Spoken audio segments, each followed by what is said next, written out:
Hello, my name is Andy and I am the Village Idiot. I'm armed with a car and a GoPro and an unhealthy amount of time on my hands. I'm using that time to attempt to visit every civil parish in England. You're watching the North Kesteven series.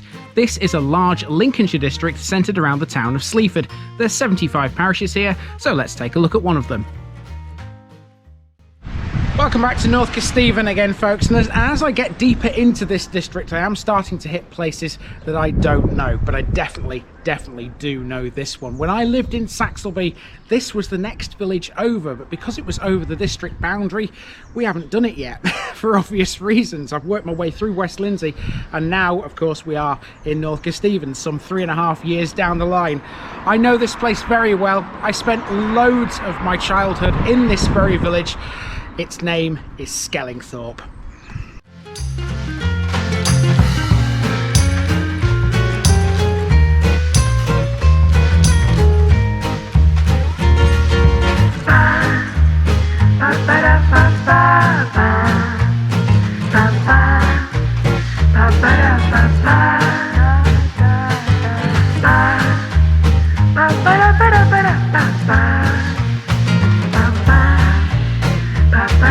The North Kesteven series is sponsored by Gainsborough Cycles 01427 617 752. For all your cycling needs, this is your one-stop shop located at 20 Ropery Road, Gainsborough, or online at gainsboroughcycles.com. There's a link in the description.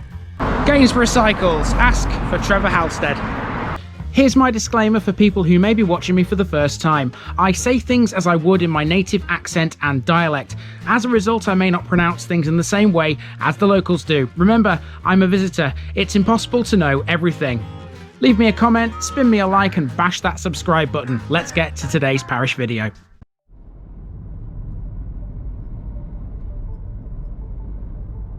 Skellingthorpe, Skeld's Marsh Enclosure.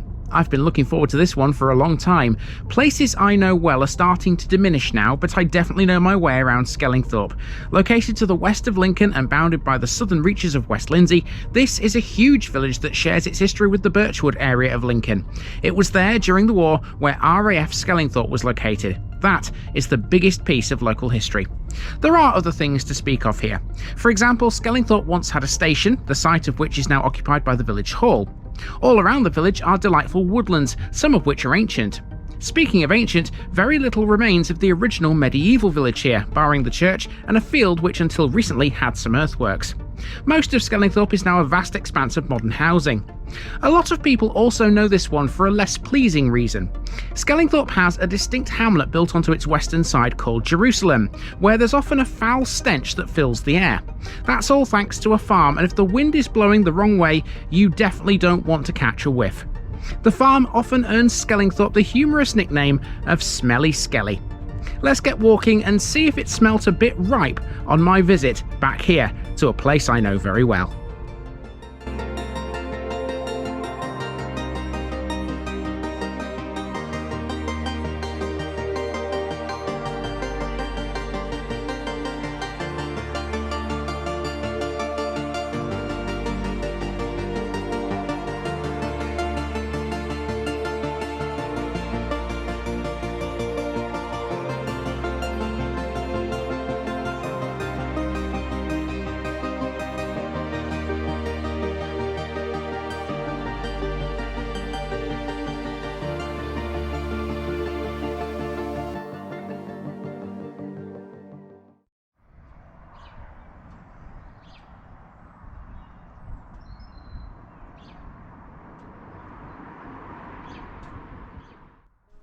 We start our walk at the Stone Arms, one of two pubs in this one. This is thought to have originated as a coffee house. It's named after Henry Stone, a former lord of the manor. With no heir, he bequeathed the manor in 1693 to Christ Hospital, London. The Stone Arms is now closed. Directly opposite this field is the site of the original medieval village of Skellingthorpe. It was a lot smaller than the village we know now. It's not known at what point the medieval settlement became fully deserted. By the 1990s though, what ridges, furrows and earthworks that remained had virtually all vanished. One building to remain from the medieval village is St Lawrence's Church. Originally 13th century, this was rebuilt in the early English style in the 19th century. Only the original tower and the chancel arches remain. It officially reopened in 1855 on a day when the heavens opened. Typical British weather, of course. In front of the church is the War Memorial. 19 men were lost from Skellingthorpe during World War I, and a further 5 died in World War II. This cross, a Grade II listed structure, was designed by M. Tuttle & Sons of Lincoln, the same masons who made the archway at Eagle. Next door to the church is St Lawrence's Primary School. It was built in 1856 with the support of grants from Christ Hospital. Even though it sold off all of its property here in 1914, this is one of a small number of buildings in Skellingthorpe that still bear the arms of Christ Hospital. The area around the school is modern now, but there are some older buildings here and there. These include Jessup Cottage, widely believed to be the oldest in the village. Running through this area too is Catchwater Drain, a man-made channel. This was built in 1805 in order to alleviate flooding. Now we're on Church Road, where we find a bus stop. Skellingthorpe is served by the number 19, which runs to Wellbourne via Lincoln. That stop is outside a former Georgian mansion. This is the Grove Care Centre. It has 28 rooms, but can cater for up to 30 people because 2 of the rooms are double occupancy. There are many mansion-like buildings like this in Skelly, including the 1811 built Manor House, which formerly went by the name of West Manor. That can be found off Lincoln Road. Next for us, we're heading into the village centre, which is all based around this small green. Here's the Methodist Church next. As a movement, Methodism never really took off in Skellingthorpe. What few Methodists there were used to meet in a farm building called Chaff House, which was also used by the Independents. In 1894 they finally got their own building when this was constructed on the High Street. Further up the road is the Plough, the second of the 2 pubs. Nice colour too, right? The Plough has been serving alcohol since at least 1887, but it's known to be a far older building than that. It was originally a beer house, but doesn't show on any OS maps as a pub until after that year. A residential cul-de-sac next called The Hill. Skellingthorpe is very much a modern commuter village. In 1971, Skellingthorpe's population stood at 2,593. This figure was more than 3 times what it had been just 40 years earlier, and 13 times what it had been in 1801. It's a good job then that the place has a shop or two. Here we have the main one, a Lincolnshire co-op, close to that small green, which also doubles as the local post office. Something else a village of this size needs too is a decent playing field. Luckily it has just that. Come with me down this path to find it next. So where Saxelby had the wreck, Skellingthorpe has this, and it's called the Monson. I spent a fair few hours on this before. We're going to head across this and towards that building you can see in shot just there. We're going to come out the other side and back onto the main road again. It'll take us down towards Skellingthorpe Hall next. Fun fact, as well as this field, the Monson name was also given to a much loved former pub on Skellingthorpe Road in Lincoln, on which a co-op now stands. After crossing the field, we come to the site of the former Skellingthorpe railway station, which was on the Lancashire, Derbyshire and East Coast Railway, which came to the village in 1897. The station closed to passengers in 1955, although the line continued to carry freight until 1979. Now, the station's site plays host to a youth hall and the Skellingthorpe Community Centre, both built 6 years before the line closed. The community centre replaced a much older village hall which dated from 1928 and was deemed too small. Now, the village's central hub, several memorials can be seen in its vicinity. The most prominent one is a convex stone tablet which commemorates the former RAF Skellingthorpe. It mentions both numbers 50 and 61 squadrons who flew from the airbase and features their coloured badges. Additionally, the village sign nearby also depicts a Lancaster aircraft, and there's a bench too which serves the same purpose. So, where was RAF Skellingthorpe? It wasn't in the village. Let's find out. RAF Skellingthorpe was operational during World War II. It was located just west of Lincoln on a field previously called Blackmoor. It opened in 1941 and consisted of the standard pattern of 3 runways and 3 hangars. It was known as Skelly by the RAF personnel serving there, who were accommodated by way of Nissen huts. Number 50 Squadron, equipped with Hampden bombers, were the first to arrive. They were followed by Number 455 Squadron of the Royal Australian Air Force, but they later relocated to RAF Wigsley. Number 50 Squadron would switch to Lancaster bombers in 1942. The following year, Number 61 Squadron arrived, who also operated Lancasters. During the war, the tally of bombers lost from RAF Skellingthorpe reached 208, 187 of which were Lancasters. Some 1,984 men were lost too. Nowadays, very little remains of the base. In the 1970s, it was redeveloped into the Birchwood housing estate, which once held the record for being the largest of its type in Europe. In 1986, the A46 Lincoln bypass was constructed over part of its site too. Birchwood has a pub called the Black Swan. This is a little-known reference to the RAF days. Black Swan was the airfield's radio call sign. Of course, all of this is not in Skellingthorpe. It falls within the boundaries of the city of Lincoln. However, in Skellingthorpe, the RAF history is considered very important. A heritage room within the community centre holds a public exhibition of photographs showing the history of the base and the squadrons based there. This forms part of the North Kesteven Airfield Trail. In addition, there's also a small public museum at the Birchwood Community Centre, which includes squadron aircraft memorabilia, photographs and records. The 50 and 61 squadron books of remembrance are also held there. Speaking of heritage rooms, here's another. This used to be the Weybridge office at Skellingthorpe Station. The old railway line has now been lifted, but of course we already know that. It's now become Skellingthorpe Walk, and this trail is the same one that passes over Fledborough Viaduct. Long-time viewers will recall I cycled over that. Bikes are allowed here too. Here on the trail is one of the 1,000 mileposts erected to mark the creation of the National Cycle Network. Now we start to head along Lincoln Road for a while, where some brand new housing is currently being added to the village's housing stock. Next up, just over the route of the former railway, we have a veterinary clinic, which used to be a doctor's surgery at one time. Our next major landmark is Skellingthorpe Hall. These are its gates.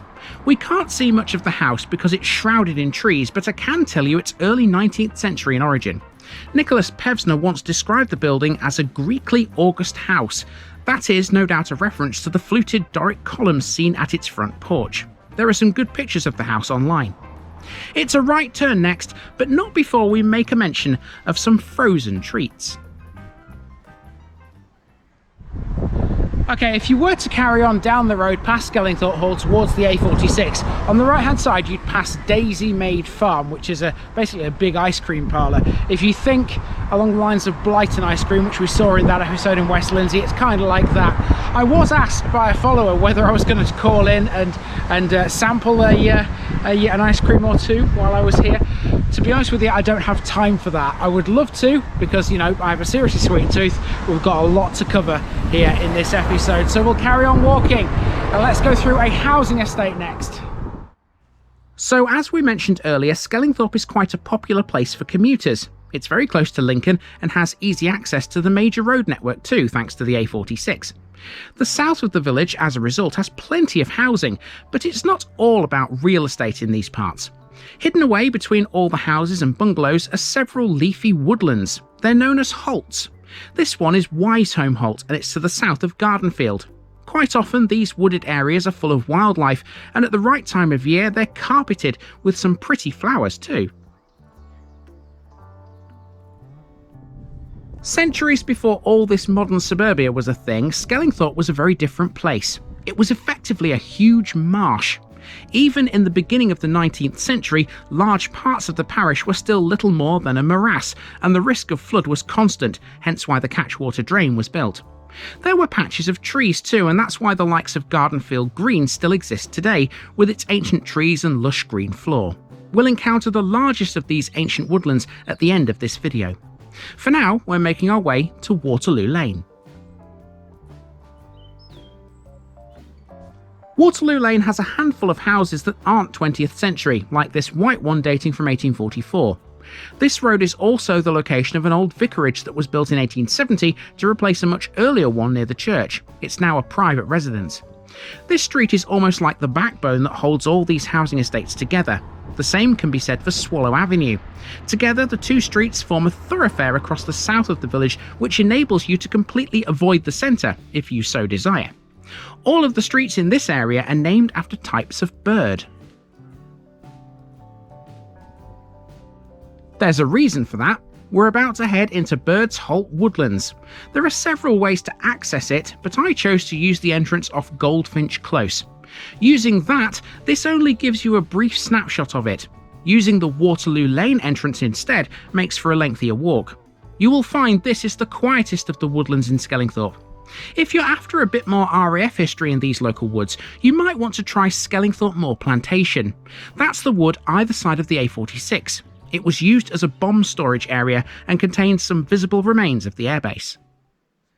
Okay, now we're entering an area of Skellingthorpe that's got a separate sort of feel to it. It's not really the same kind of thing as we've just walked around. It's a lot older, and this is the area of Skellingthorpe that I always used to despise going through. There's a reason for that. It's all to do with a farm called Jerusalem Farm. This area is known as Jerusalem, by the way, and the reason I didn't like it is simply because you didn't know whether or not you were going to get a nasty smell on the air every time you pass through it. I'm sure there are a lot of Skellingthorpe locals out there who feel the same way about this part of the village.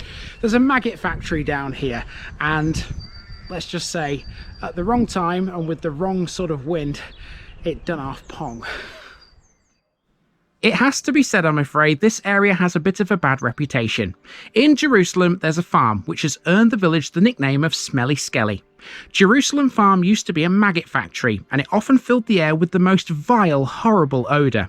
Here at the end of Queensway, I'm using my finger to show you where the farm is in the distance. It's not a maggot farm anymore, but it still stinks. It became an animal rendering plant which deals with things like offal. In 2018, plans were put forward to rebuild it with new technology that would minimise the disgusting pong. Jerusalem has a couple of other businesses. Here's a small industrial estate that has a car showroom and a bodywork shop called G&W. Around 20 years ago, logistics company Every, then known as Parcelnet, had a small sub-depot here. It was run by Steve Wells, a well-known figure to many in the village. Now we're back to Swallow Avenue and we're approaching a second primary school, the Holt. This one is much newer than St Lawrence's, having been built with the surrounding housing to cater for the population increase. Pupils from both gravitate to secondary schools in Lincoln. Via Swallow Avenue, we're making our way towards Skellingthorpe Walk again next in order to catch another wooded glade similar to those we've already walked through. Whilst Wiseholme Holt, Gardenfield Green and Birds Holt Woodlands are nice and all, none of them can boast owning a pond.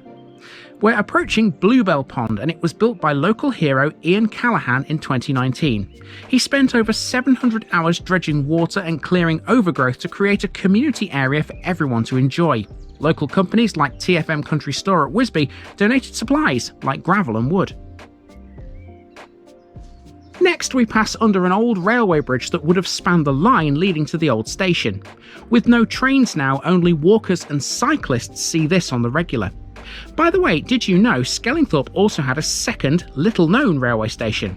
It was on the Great Northern Railway, which still passes the end of Ferry Lane on the western bank of the Fosdyke Canal. It only lasted for 3 years though, and was in operation between 1865 and 1868. In any event, we've now returned to Jerusalem Road, where all that remains for us is one final housing estate.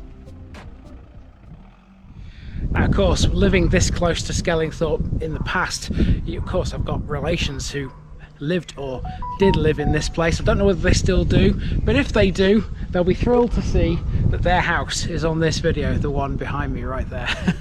So Michael and Bev, if you're still living in that house, there you go, you are now YouTube famous. This is Old Chapel Road, and we are following this for its entire length. It'll take us to a bridge, and we'll take a right turn at that bridge, and it'll take us back to almost the beginning. We're on the last leg. Old Chapel Road has some of the newer houses in the village, but even these are at least 30 years old now. More brand new houses continue to be added elsewhere, most prominently in the area east of the church. This estate also features streets that echo Skellingthorpe's association with bomber aircraft, like Halifax Close, Stirling Way and Lancaster Way. The Catchwater Drain also runs through this area as well. In 1905, a typhoid epidemic swept through Lincoln, killing over 100 people. It was alleged that this man-made watercourse, which flows into the city, contributed to the disaster.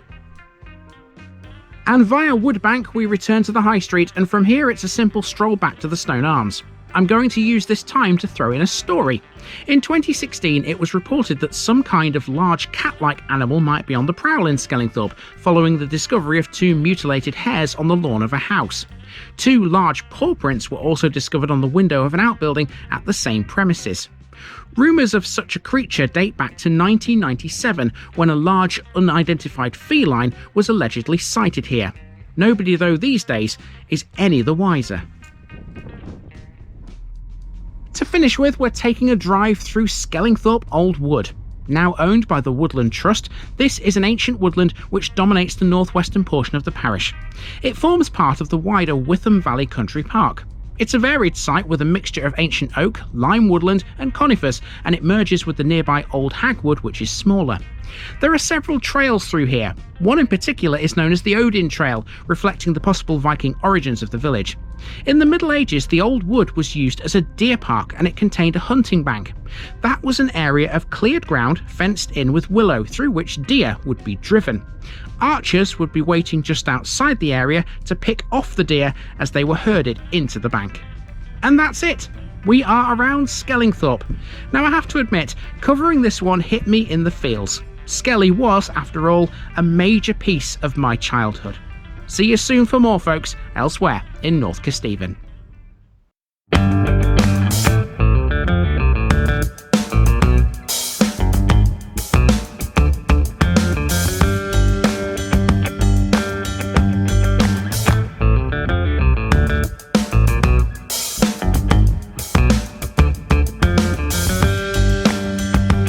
Thanks for watching this video, folks. Don't forget to like this episode if you haven't already. It really makes a difference with YouTube. If you're new here, subscribe to the channel for more videos like this, and give us a share too if you've got friends who'd like it.